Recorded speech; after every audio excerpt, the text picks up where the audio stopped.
Rekan-rekan media yang saya hormati, bersama dengan Pak Seskap, saya baru saja mendampingi Bapak Presiden menghadiri KTT khusus ASEAN RRT dalam memperingati 30 tahun kemitraan ASEAN RRT.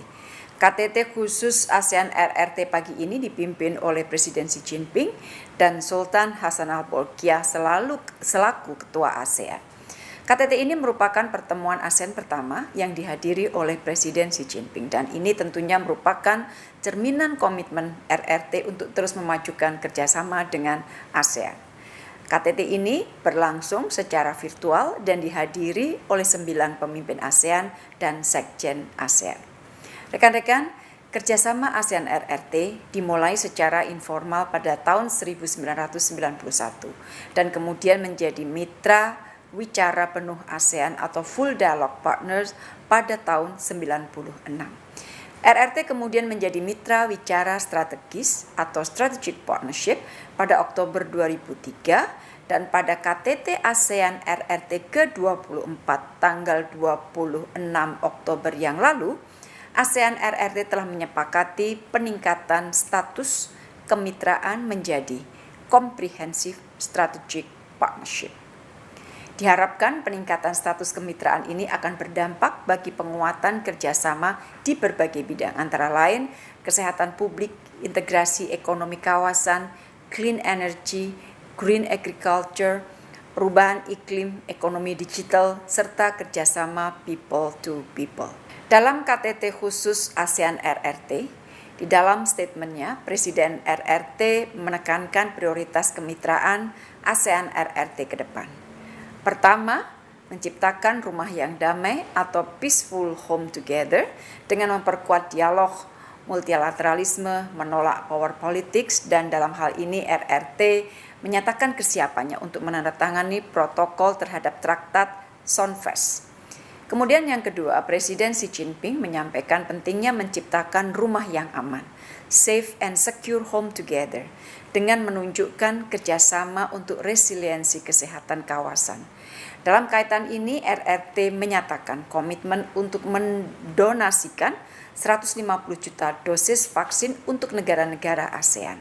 Di samping itu, RRT berkomitmen untuk memberikan tambahan 5 juta US dollar bagi ASEAN COVID-19 Response Funds, kemudian transfer teknologi kesehatan dan kerjasama esensial medicine.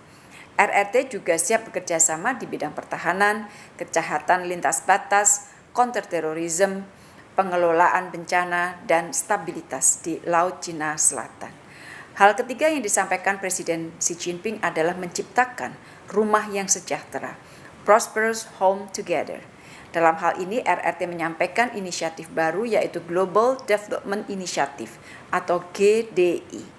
Ditekankan bahwa GDI dan ASEAN Community Vision 2025 dapat saling mendukung. RRT juga menyampaikan kesiapan untuk memberikan 1,5 miliar US dollar untuk bantuan dana pembangunan untuk 3 tahun ke depan serta siap untuk mengimpor produk-produk pertanian ASEAN senilai 150 miliar untuk 5 tahun ke depan. Di bawah hal yang ketiga ini, Presiden Xi Jinping juga menyebutkan mengenai masalah ASEAN Outlook on the Indo-Pacific. Yang keempat, menciptakan rumah yang indah, beautiful home together.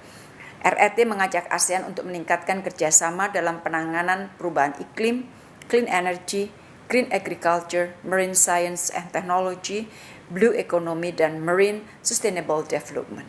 Kelima, menciptakan rumah yang ramah atau bersahabat, amicable home together.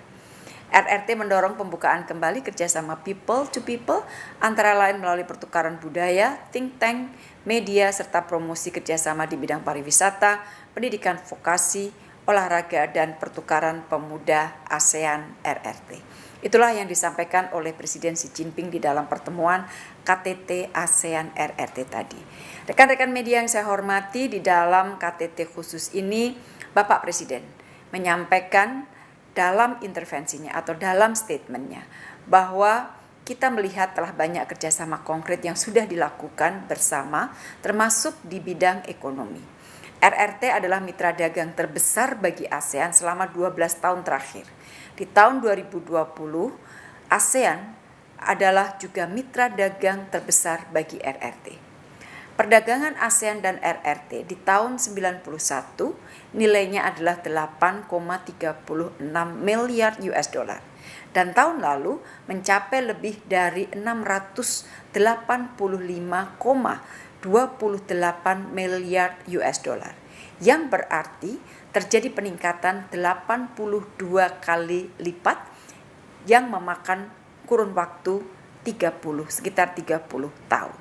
Nah, selama 30 tahun terakhir total investasi melampaui 310 miliar US dollar. Dan ini menempatkan RRT sebagai sumber FDI keempat terbesar dari seluruh mitra wicara ASEAN. Presiden mengatakan, hubungan yang kuat tentu memerlukan kerja keras, termasuk kerja keras dalam membangun kepercayaan. Dan rasa saling percaya ini dapat terwujud jika semua pihak menghormati hukum internasional.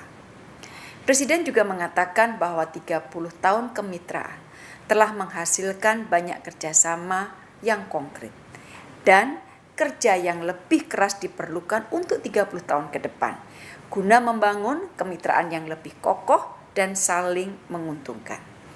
Presiden menekankan penguatan kerjasama ASEAN RRT untuk menjadikan kawasan sebagai economic powerhouse. Presiden mendorong agar ASEAN RRT meningkatkan kerjasama perdagangan yang seimbang dan investasi yang ramah lingkungan serta berkualitas. Presiden menekankan pentingnya penguatan kerjasama untuk mendukung transisi ekonomi, transisi energi, dan transisi digital. Untuk itu, Presiden menggarisbawahi merupakan tanggung jawab bagi semua negara untuk menjadikan kawasan kita menjadi kawasan yang damai dan stabil, di mana hukum internasional harus dihormati. Presiden menyebutkan tanpa perdamaian dan stabilitas tidak akan ada kemakmuran. Dan di akhir pernyataannya, Presiden mengajak semua pihak untuk selalu bekerja sama agar kawasan kita segera pulih bersama. Recover together, recover stronger. Rekan-rekan media yang saya hormati, KTT khusus ASEAN RRT menghasilkan outcome berupa Joint Statement of the ASEAN Special Summit to commemorate the 30th anniversary of ASEAN-China Dialogue Relations. Joint Statement ini membahas capaian strategis dan arah ke depan hubungan kemitraan ASEAN RRT.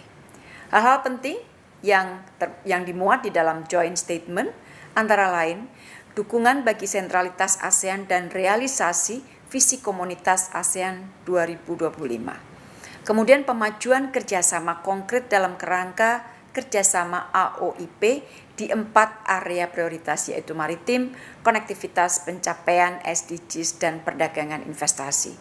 Kemudian pemajuan kerjasama ekonomi utamanya perdagangan, konektivitas, ekonomi digital, teknologi dan inovasi, energi berkelanjutan dan ekonomi biru, serta pemajuan kerjasama ASEAN RRT pasca pandemi untuk mendukung resiliensi kesehatan kawasan. Demikian rekan-rekan yang dapat saya sampaikan. Terima kasih.